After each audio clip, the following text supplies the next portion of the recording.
निर्गमन की पुस्तक 5वें अध्याय का मनन। 5वें अध्याय में 23 वचन है और इन 23 वचनों में मूसा और हारून फिरौन के समक्ष जाकर परमेश्वर ने जो बातें उनको बताया है उसका वर्णन यहाँ पर लिखा गया है।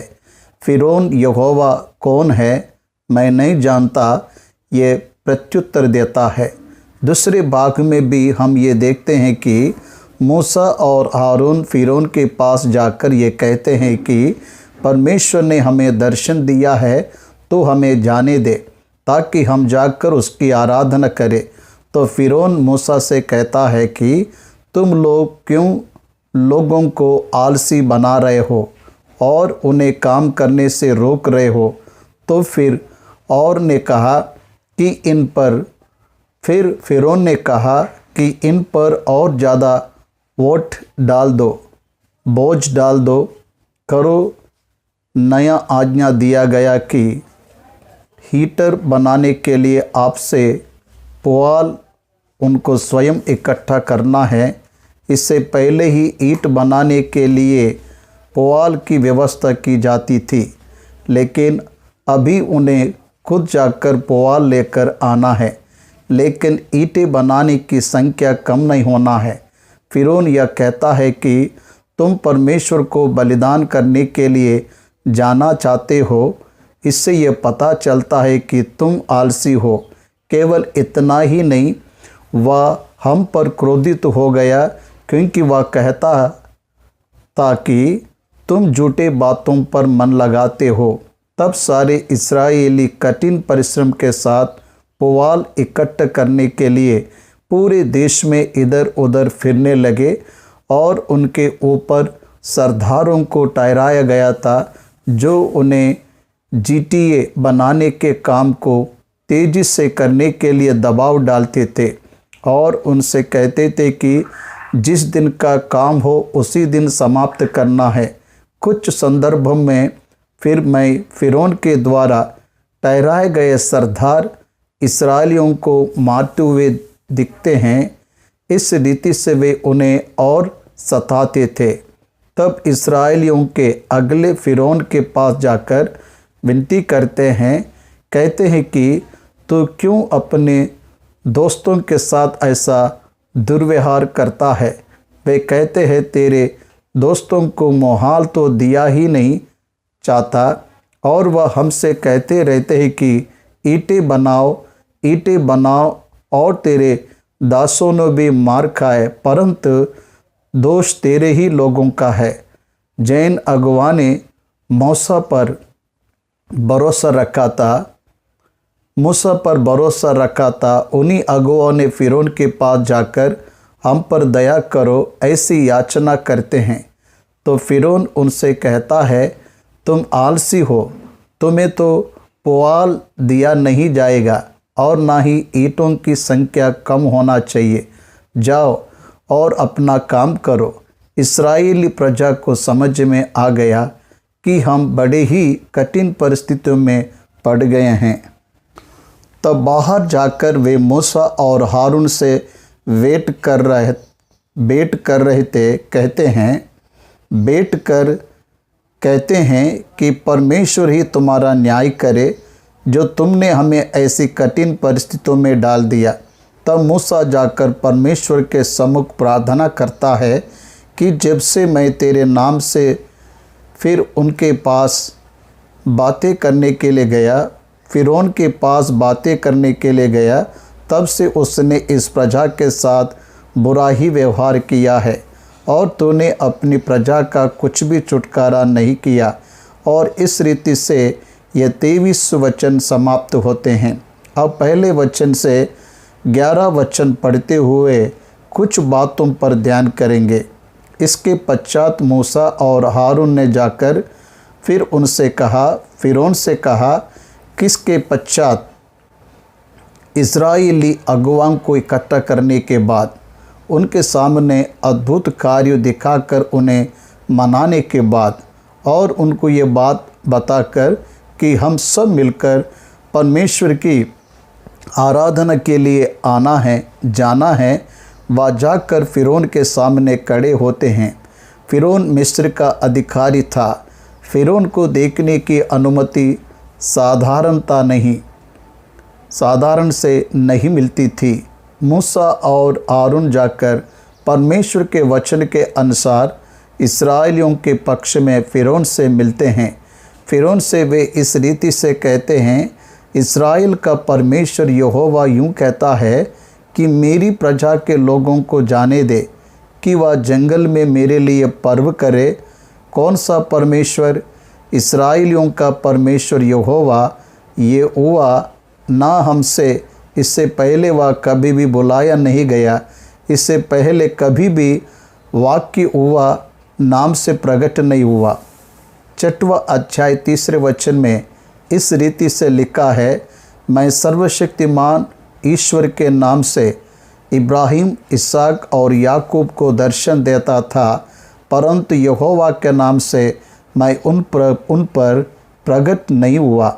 इसलिए यहोवा यह नाम मिस्र में कभी सुनाई नहीं दिया।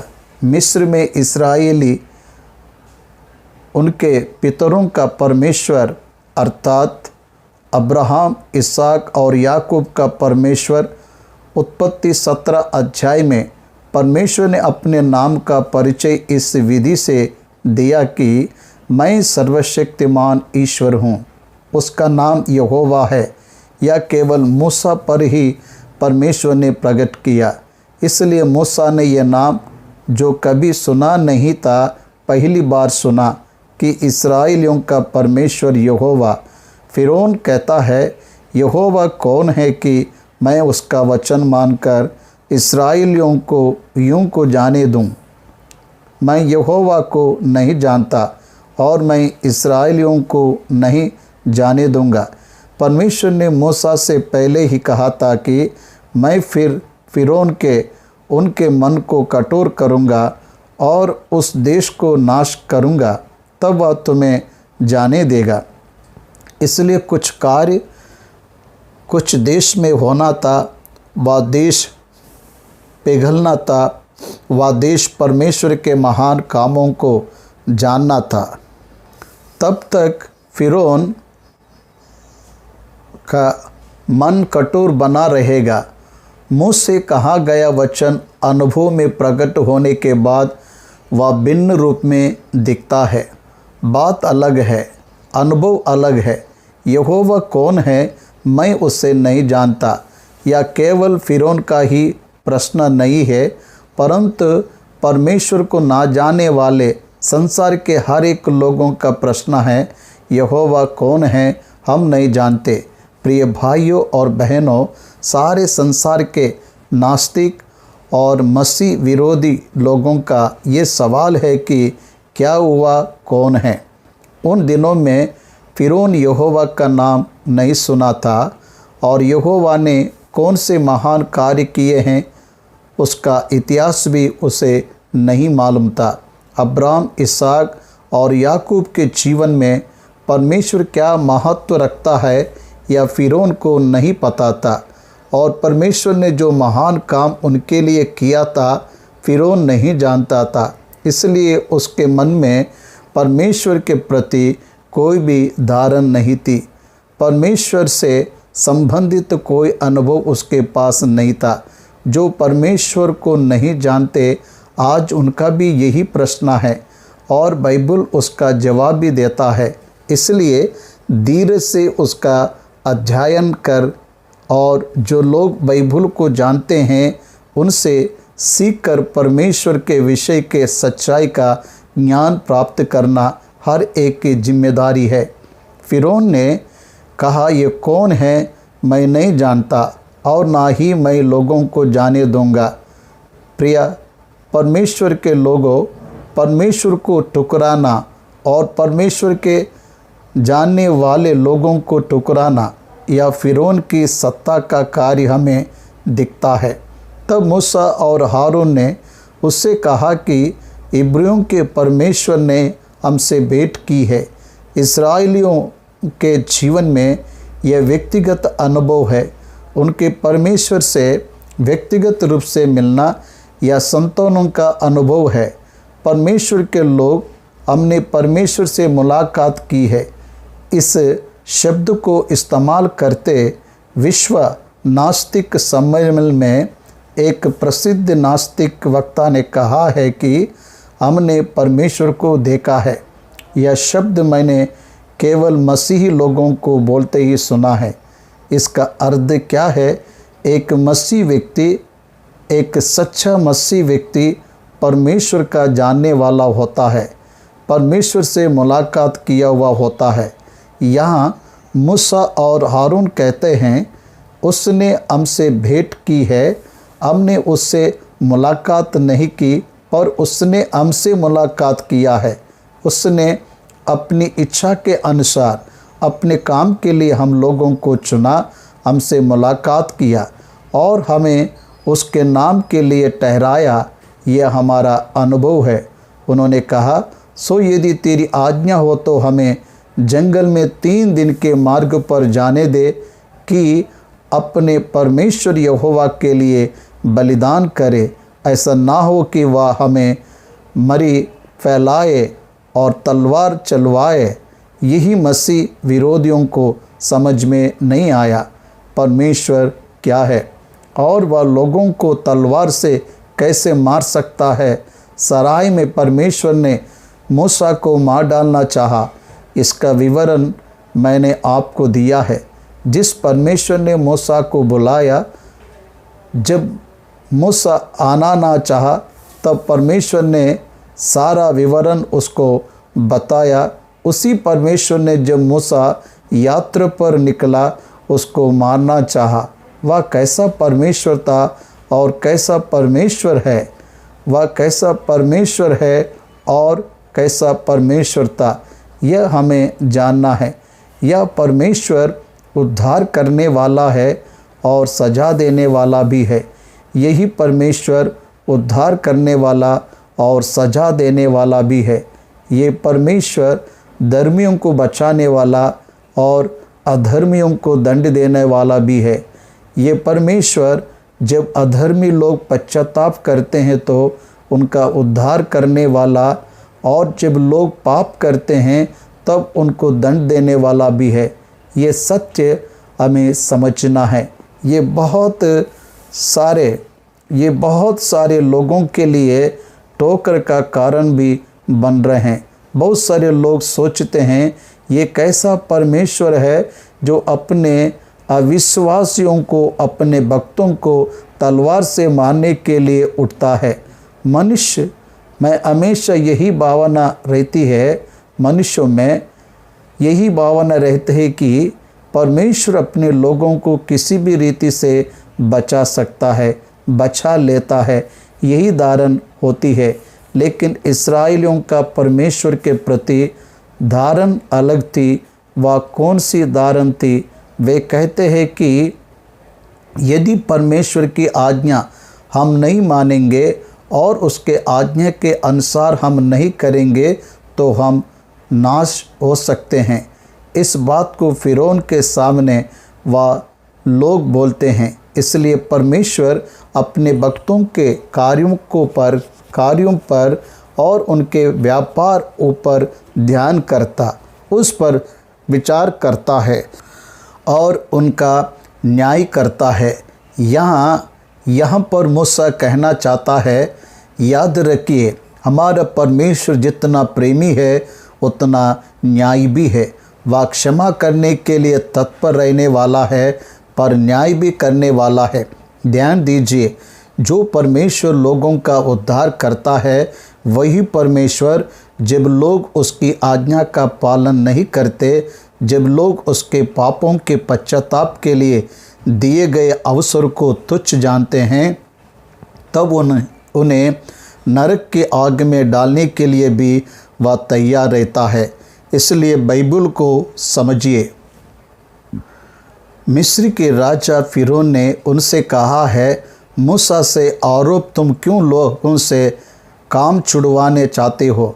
तुम जाकर अपने अपने बोझ को उठाओ। तुम लोगों को काम करने से क्यों रोक रहे हो? ये अध्याय हमें 2 बातें सिखाता है। वह क्या है? धर्म के नाम पर कैसे काम किया जाते हैं और धर्म पर विश्वास नहीं करने वाले लोग किस रीति से विरोध करते हैं। जब मूसा ये कहता है कि हम 3 दिन की यात्रा पर जाकर अपने परमेश्वर की आराधना करेंगे और उसको बलिदान चढ़ाएंगे, लेकिन फ़िरौन मिस्र का राजा संसारिक बातों पर ध्यान लगा रहा है। इन लोगों को काम करने से तुम क्यों रोक रहे हो? आध्यात्मिक कार्यों के लिए वे जो समय दे रहे थे उसको राजा समझ नहीं पा रहा था। फ़िरौन मिस्र का राजा केवल यही समझ रहा था कि वे इनसे उनका काम छुड़वाना चाहता है, लेकिन उसने ये नहीं समझा कि परमेश्वर ने सच में उन्हें दर्शन दिया है और उनसे अपनी आराधना करवाना चाहता है। फ़िरौन ने कहा, सुनो, इस देश के लोग बहुत हो गए हैं, फिर तुम उनको परिश्रम से विश्राम दिलाना चाहते हो और फिर उन्हें उसी दिन उन परिश्रम करने वालों को जो उन लोगों के ऊपर थे और उनके सरदारों को ये आज्ञा दी कि तुम जो अब तक ईंटा बनाने के लिए लोगों को पुआल दिया करते थे, जो आगे को ना देना, वह आप ही जाकर अपने लिए पुआल इकट्ठा करे। तो भी जितनी ईंटें अब तक उन्हें बनानी पड़ती थी उतनी आगे को भी उनसे बनवाना। ईंटों की गिनती कुछ भी कम ना हो, क्योंकि वह आलसी है। इस कारण ये कहकर चिल्लाते हैं कि हम जाकर अपने परमेश्वर के लिए बलिदान करें। परमेश्वर की आराधना करने वाले, परमेश्वर की सेवा करने वाले और परमेश्वर की उपस्थिति में समय बिताने वाले कुछ लोगों की दृष्टि में आलसी और निकम्मे ऐसा प्रतीत होते हैं। देखिए, फ़िरौन इतना महान राजा, सब कुछ जानने वाला राजा, इस्राएलियों को क्या समझ रहा है कि वे आलसी है, निकम्मे हैं और काम छुड़ाना चाहते हैं। इसलिए उनके काम को उसने और कठिन करवाया, उनके काम को और अत्यधिक कठिन उसने करवाया। और जिन लोगों को उनके ऊपर ठहराया गया था उन्हें ये आदेश दिया कि उनसे और कठोर परिश्रम करवाओ। उसकी दृष्टि में है आराधना करने वाले लोग निकम्मा हैं, ऐसा भावना व्यक्त कर रहे हैं। फ़िरौन मनुष्यों से और भी कठिन सेवा करवाए जाए कि वह उसमें परिश्रम करते रहे और झूठी बातों पर ध्यान ना दे। उसकी दृष्टि में परमेश्वर की बातें झूठी लग रही थी। इस संसार के ईश्वर ने संसार के लोगों को परमेश्वर के वचन के प्रति अंधा कर उनको वचन को झूठा कहकर दिखा रहा है। सत्य वचन को असत्य दस्तावेज के रूप में उनको दिखा रहा है। पाप का स्वभाव, ध्यान दीजिए, मनुष्य का पाप परमेश्वर के वचन को मनुष्य को झूठ के रूप में दिखा रहा है। जो वचन को नहीं जानता, जिसके जीवन में विश्वास नहीं है, वह वचन को असत्य मानता है। एक व्यक्ति ने इस प्रकार कहा है कि बाइबल में 1 लाख गलतियां हैं। क्यों उसने ऐसा किया? क्योंकि उसको वचन का ज्ञान नहीं है। फ़िरौन को भी परमेश्वर की जानकारी ना होने के कारण, परमेश्वर का भय ना होने के कारण परमेश्वर के विषय में वह नहीं समझता, इसलिए इस रीति से बात कर रहा है। वह कह रहा है कि ये लोग झूठे वचनों पर ध्यान देने वाले लोग हैं। आज भी मसीह लोगों को मुस्लिम और हिंदू लोग भी कहते हैं कि मसीह लोग असत्य बातों पर विश्वास करते हैं। उन दिनों में इब्रानियों को और इन दिनों में मसीहों को इस रीति से कहा जाता है। उस समय के लोग उन लोगों को और इस समय के लोग हम मसीहों को ये संज्ञा देते हैं, झूठी बातों पर ध्यान दे रहे हैं। परमेश्वर का वचन सत्य है, ऐसा लिखा है। इस सत्य वचन को वह कह रहा है कि झूठा है। फ़िरौन ने कहा, तुम आलसी हो, इस कारण कहते हो कि हमें यहोवा के लिए बलिदान करने को जाने दे, और अब जाकर अपना काम करो, और पुआल तुमको नहीं दिया जाएगा, परंतु ईंटों की गिनती पूरी करनी पड़ेगी। इस्राएलियों को जब समझ आ गया कि हमारे दुर्भाग्य के दिन आ गए हैं, पहले उन्हें पुआल दिया जाता था तब भी वह काम कठिन था, अभी तो पुआल भी उन्हीं को इकट्ठा करना है। नील नदी के तीर पर सरकंडे उगते थे, उसी ही पुआल कहा जाता था, जिसे वह ईंटा बनाने के काम में लाते थे। अब उनको वह इकट्ठा करके लाना है। इसमें कोई विशेष व्यक्ति उनकी मदद नहीं करेगा, खुद उस पुआल को जमा करना है और ईंटा बनाना है। तब वे जाकर पुआल के बदले मिट्टी के गारे से कम करने लगे, क्योंकि परिवार का पालन पोषण होना है। एक और उन्हें मारा जा रहा है, एक और गुलाम की जंजीर है, और वे वहाँ से भाग नहीं सकते और ना ही अंदर रह सकते हैं। ऐसे भयंकर स्थिति में वह है। इतना ही नहीं, उनके सरदार उन्हें ज़बरदस्ती करते थे और कहते थे जिस दिन का काम उसी दिन समाप्त करना है। और इधर लियो मैसेज इन सरदारों को फिर उनके परिश्रम कराने वालों ने उनका अधिकार ठहराया था। उन्होंने मार खाए और उनसे पूछा गया कि क्या कारण है कि तुमने अपनी ठहराई हुई ईंटों की गिनती के अनुसार पूरी नहीं कराई। तब इस्राएलियों के सरदारों ने जाकर फिरौन की दुहाई ये कहकर दी कि तू अपने दोस्तों से ऐसा बर्ताव क्यों करता है? तेरे दासों को तो पुआल तो दिया ही नहीं जाता, और वह हमसे कहते रहते हैं कि ईंटें बनाओ। जब उनके ऊपर सताव बढ़ते गया तो इस्राएली अगुए फिरौन के पास जाकर दिखाई देने लगे। ये ग्राहक कौन है? 4 अध्याय के अंत में जिनको मूसा ने ये सारी बातें बताकर हमसे कहा कि परमेश्वर ने मुझसे बात किया, यही अगले फिरौन के पास जाकर खड़े हुए हैं, और वे कहने लगे क्यों तेरे दासों पर ऐसा अत्याचार किया जाता है? से फिर वे कह रहे हैं तेरे दास, उनको अपनी परिस्थिति मालूम थी। वह कह रहा है कि हम तेरे दास हैं ना, दासों के ऊपर दया करनी चाहिए, तो क्यों इस रीति से व्यवहार कर रहे हैं?